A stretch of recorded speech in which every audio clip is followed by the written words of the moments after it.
dans l'Église des apôtres, on voit à la fois une grande unité et une grande diversité. L'unité se manifeste par les liens entre les différentes communautés. Par exemple, entre celle de Jérusalem et celle d'Antioche, il y a de nombreux voyages de l'une à l'autre, comme ceux de Paul et Barnabé. Il y a même des membres des communautés qui sont envoyés pour rester dans la communauté sœur. C'est le cas de Barnabé qui était envoyé à Antioche. On peut penser aussi à Paul qu'on est allé chercher à Tarse, de Jean-Marc qui est venu de Jérusalem, qui les a accompagnés dans leur premier voyage missionnaire. Il y a beaucoup de circulation entre les communautés. Mais en même temps, se manifeste une grande diversité.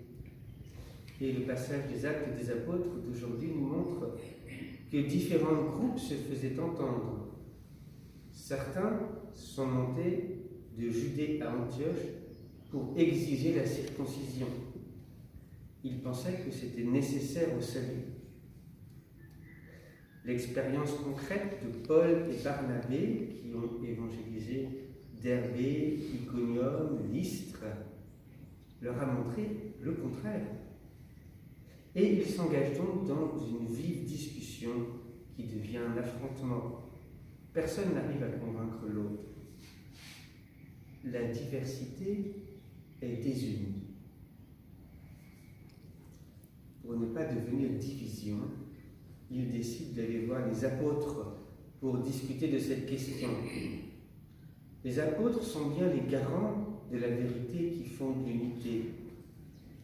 Et on peut se souvenir que les apôtres eux-mêmes sont bien différents les uns des autres. Il y a un collecteur d'impôts, il y avait un zélote, il y a des pécheurs.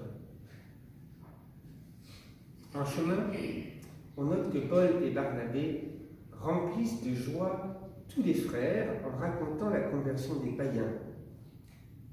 Ils font l'unanimité dans la joie. Alors, si vous voulez savoir la décision des apôtres qui va refonder l'unité sur de nouvelles bases, il faut revenir demain matin, lire le texte de demain matin. Nous pouvons rester aujourd'hui avec cette joie qui se partage et qui est fondée sur les fruits nombreux que la prédication de Paul et Barnabé produit. Et c'est exactement ce que l'évangile du jour nous dit. Jésus donne comme critère à ses disciples « Demeurez en moi et vous porterez beaucoup de fruits ».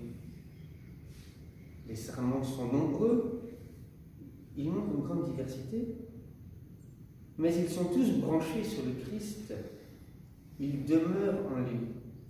Le Christ est leur unité, leur source, leur sève. Il leur permet de porter du fruit. Soyons donc nous aussi les uns les autres unis au Christ.